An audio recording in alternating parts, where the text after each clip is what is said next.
Hi, it's Xanthe here. I just want to talk a little bit about colour, in particular relating to colour theory, colour analysis, that kind of thing, and just some of the inconsistencies, contradictions, and whatever, and just making everything more complicated, and how some people charge people a fortune for it. So, I am an artist. I have lots of practice with mixing colours, and there are different colour theories out there. I've also got a science degree and also a teaching diploma, really rusty from years ago, but I think that that sort of also plays into my interest in analysing things. So this painting that I did recently, I still need to put a wire on it and put it up. It is based on, basically, from this abstract here, the Phthalo family, and it's not shown in here, but a muted orange is the dominant pigments in this painting, so therefore it's muting it down. There's different models of traditional colour theory with art, which with painting was based on red, blue and yellow, which is still a useful palette if you're painting more natural subjects, but that was kind of based on more inorganic kind of pigments, earthy pigments, etc.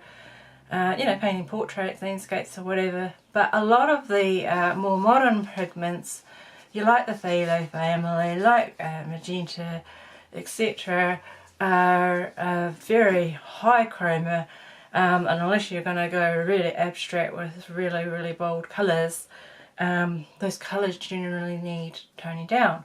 So the colour of light and the colour of pigments are kind of different concepts.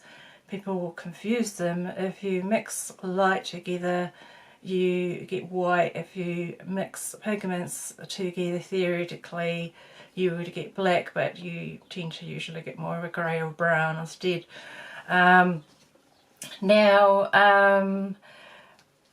have spaced this abstract according to the RGB CMY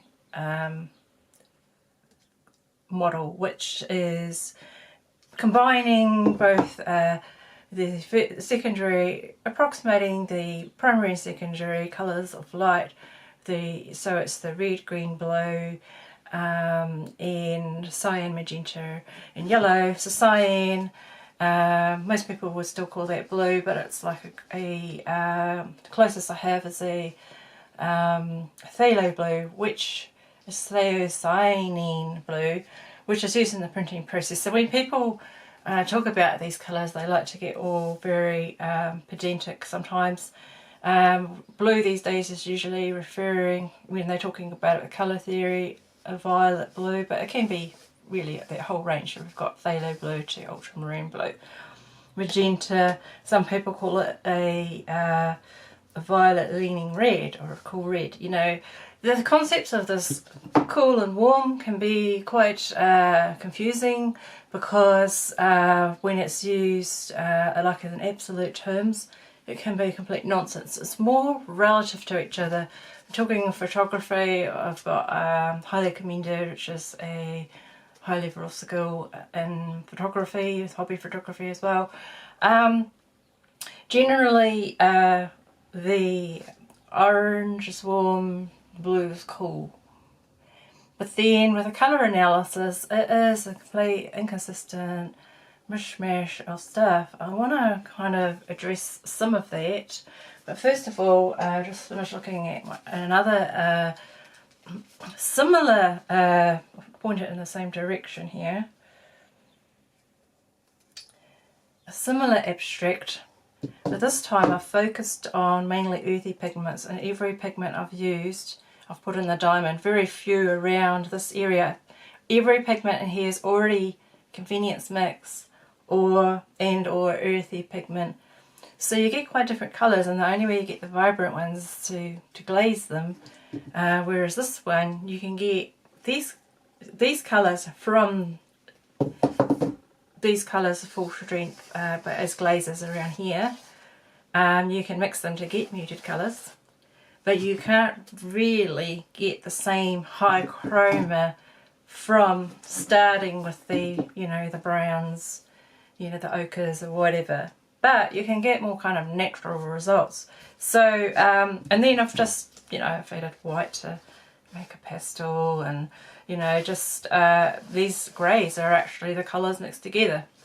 But what I wanted to talk about was a little bit about the colour analysis thing. I've been lately just doing a few short videos showing what makeup colours I would wear, wearing different colours. Now, my preference for clothing is very, very casual. It's partly because I am on a low income and it's, you know, got to be affordable, but I'm also, I've been like this since I was a child, got to be comfortable. Live in track suits in the winter and t-shirts and shorts in the summer, but culottes these days. Okay, so, but I'm still interested in colour, and as far as colour analysis goes, I mean, I don't deny that some colours suit people more than other colours. But there's this whole industry that's been formed around it, and I've also got asked recently if I had my colours done. Yeah, I did 30 odd years ago, so I'm in my 50s now. I was typed by Colour Me Beautiful New Zealand as a deep autumn, and at the time, yeah, I would agree with the result of the 12 options, because it was obviously compared with the winter versus the autumn, and I was considered to be neutral, particularly because my hair was neutral. She said, it was the first time I was told this, you've got neutral hair. She actually covered my hair to do the warm versus cool, so I came out leaning warm. Now, I actually, at the time, it was a lot of money to me because I was a university student. It cost over 100 New Zealand dollars at the time. But I actually really liked the palette. There were some things that I thought, oh, what the earth is it doing in there, like mint green. But otherwise, it actually gave me the confidence to try wearing different colours. Not that I could afford it as a student anyway, but I tended to be, you know, wearing red or black or whatever, navy. Anyway, but as time's gone on, I do think my colouring has shifted a little bit cooler, and just with the ageing process, lost some of the warmth. I had pretty warm colouring as a child. Some of my childhood pics, actually, I had blonde hair, which is advised not for deep autumns not to wear. Probably would not suit blonde now, but, you know, because of pigmentation, it's darkened my skin, etc. But then I'm not tanned at the moment, or just incidental sun. Now the thing is, though, is that I've noticed online this resurgence in the popularity of colour analysis. It was a big thing in the 80s. I was a teenager in the 80s. I borrowed a book called Colour Me Beautiful from school library. I actually just liked the palettes, you see. I was trying to figure out what it was. Now, I didn't really fit any of them, because back then, before.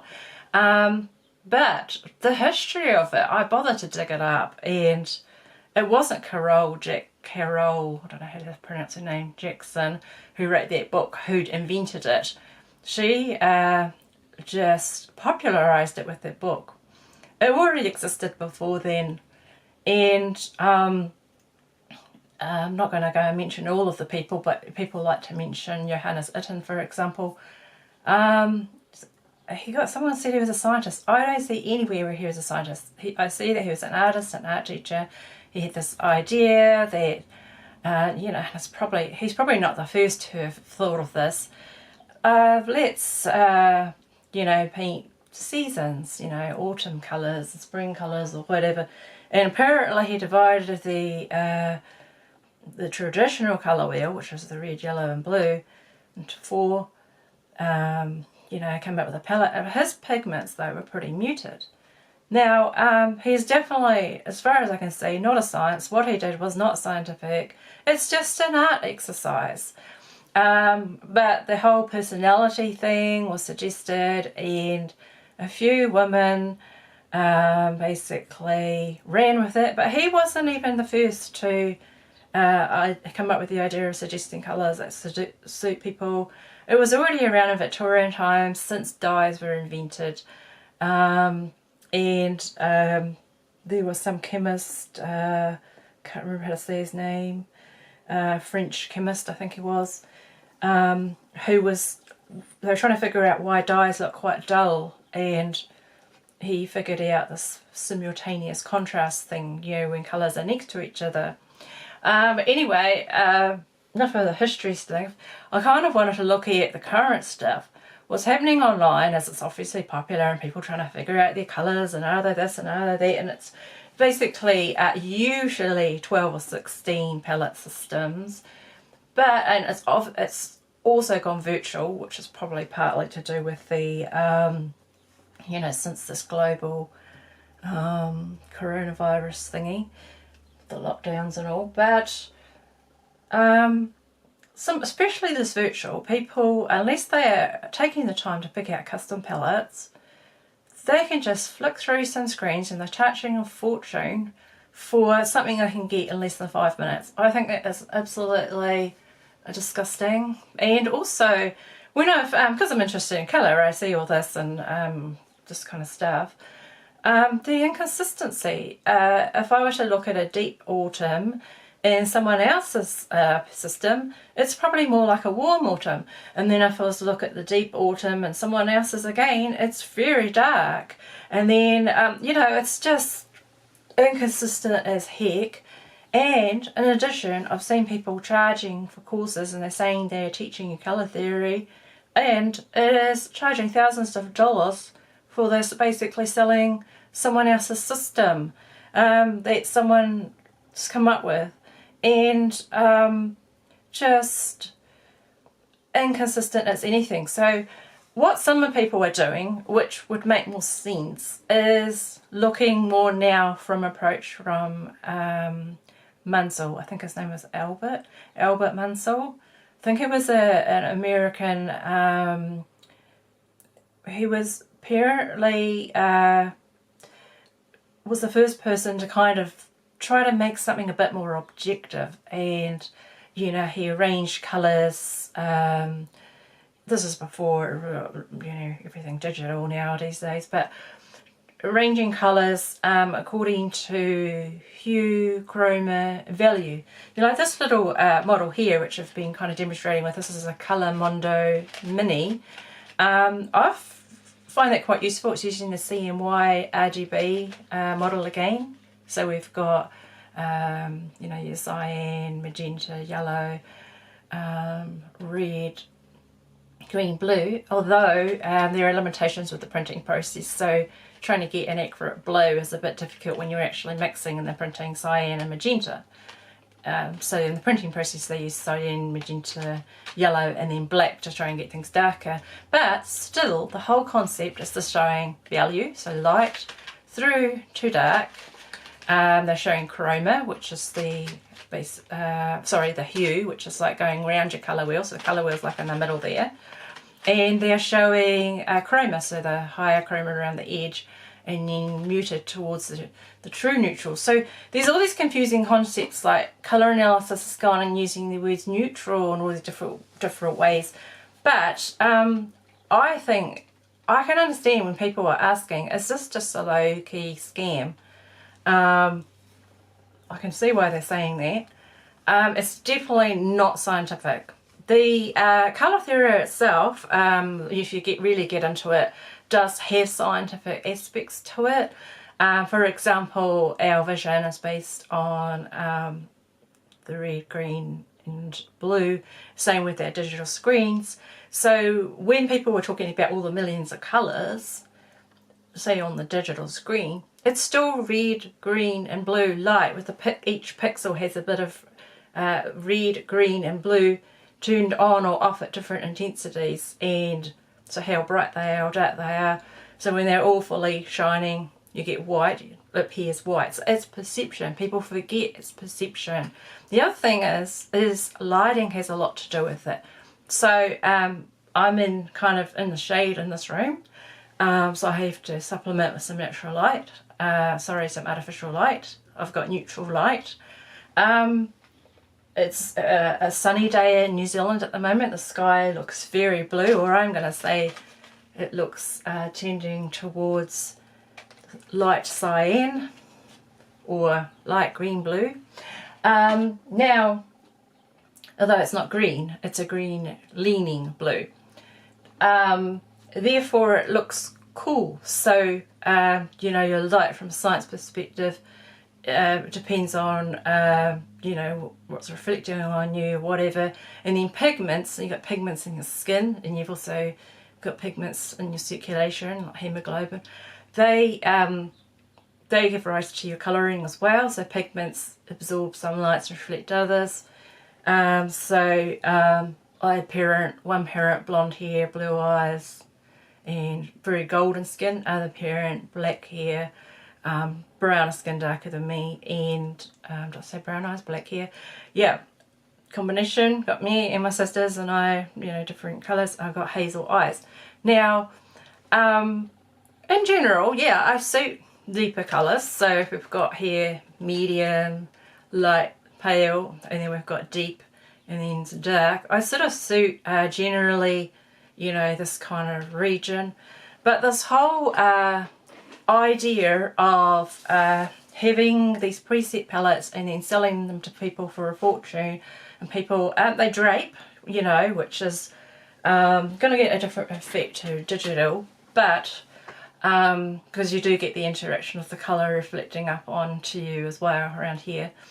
But you've still got to consider the lighting conditions. With digital, you've got to consider the photo and the light, because if I were to take a photo even just pointing in a different way, like pointing towards the window, it's going to look cooler and there may be too much glare, versus if I was in insufficient light, it's going to look grayer. Just from my notice, you know, knowledge of photography or whatever. It depends on you know, you get different light temperatures and all of that. But I'll just give you some of the things off the top of my head what the colour analysis tend to say. Some of them say, because they usually are based on the idea of spring, winter, summer and autumn. Some people will say springs can't have dark hair. And then you've got other people who say springs can have dark hair. Then you've got winters can't have blonde hair. And then you've got people who say that winters can have blonde hair. So you've got contradictory things. It's completely subjective. It is subjective opinion. Some people are claiming to have calibrated eyes and calibrated drapes. Absolute bullshit. I'm just going to say that. It is basically just someone's opinion, and then when someone has established themselves and calls themselves a master or whatever, it's just marketing. It is just marketing. At the end of the day, it can be fun. Like, I enjoy the process of being draped or whatever, and picking out which colours were better than the other colours. Took about 2 hours. But with some of these people doing virtual, they can do it, I reckon, in 5 minutes, because they've already got the filters ready to go. Slap your pick in, and they should not, in my opinion, be charging extra money the same as if they were spending 2 hours with someone. And at the end of the day, you get so many people who are saying that they've been mistyped or whatever. I think with my colourings now, some of the autumn colours can be a bit warm. You know, I sort of avoid the ones that are too orange or whatever. But then, same with makeup, I find that I do better if it's not light, not way too bright. I do better if it's deeper, and not extreme or very cool or very warm. But it's just generalities. I don't actually need a palette to go shopping. You know, I know that the very pale colours generally look terrible on me. The pastels don't really do me any good either. I mean, you know, would have looked okay when I was a child, when my colouring looked a little bit lighter, but overall, you know, my hair and stuff. What I do when I shop is I have limited options because I'm on a low income, so, and I also tend to be quite casual, so I might have the choice that there's, you know, 6 t-shirt colours to choose from. I basically, you know, I can't go and make it all precise. I mean, all this idea of making it precise hex code and all that, that's a load of rubbish, because that's more relevant if you're a graphic designer. But when you're out in the world shopping or whatever, I hold the colour up to myself and just see what this, if I'm interested in this one or that one. I already know that I can pretty much rule out anything that's light, and if I do use have something a bit lighter, then it's just a small amount, you know, but it's going to be, I know just also with my olive complexion, I tend to do well in the red family. This red has come out a tiny bit orange with the printing process, but I tend to do quite well with anywhere from this red leaning towards the magenta kind of, but you know, some of these browns and darker greens rather than they're super bright, you know, not these you know, great bright kind of lime greens or something. But I've been complimented though, yellow's a bit hit and miss, but I've been complimented wearing a kind of golden yellow. So, you know, you just notice what people compliment you on and what you like. But some people don't want to look beautiful. Some people want to look edgy or something, so they will go against what the recommendations are. I saw someone who was typed as a true spring that likes to wear dark and cool goth colours. So just, you know, that comes into it as well.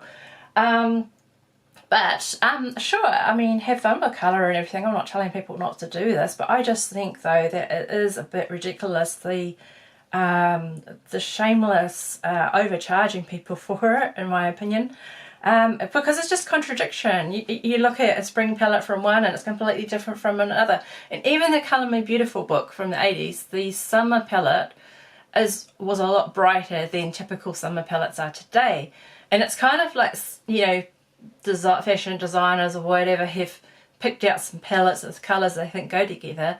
But then later they've tried to massage it into the whole Minsel's concepts, you know, and people now are talking about hue and chroma and value and contrast, which is just to do with, you know, for example, the dark point and the light point, or, you know, opposite on the colour wheel, so, you know, like a green and magenta. But then if you're looking at traditional colour wheel, you're looking at green and red. So it is so subjective. It's just a system that's been manufactured to, I've seen some of these Korean systems, they probably are a little bit more based on kind of Mansell concepts. So they generally, instead of doing this wool versus cool thing, which isn't good for me because I'm more neutral, you know, if they put you in the wrong camp to start with, then the whole thing's screwed. But then it's just kind of like, I've seen a few Korean ones where they will compare those different things. So they'll have the drapes going, you know, pale, light, vivid, deep, dark, or whatever, you know, like that. So it's not just some of the Western systems are a little bit kind of rigid and probably don't fit most people. And then I find myself with my olive complexion, I don't really suit these systems anyway. I have mixed ancestry, I have mixed ethnicities. I don't fit these systems which were based on the Western system, based on women in America, basically, at that time, you know, the 80s, whatever. Anyway, that's my little rant about that.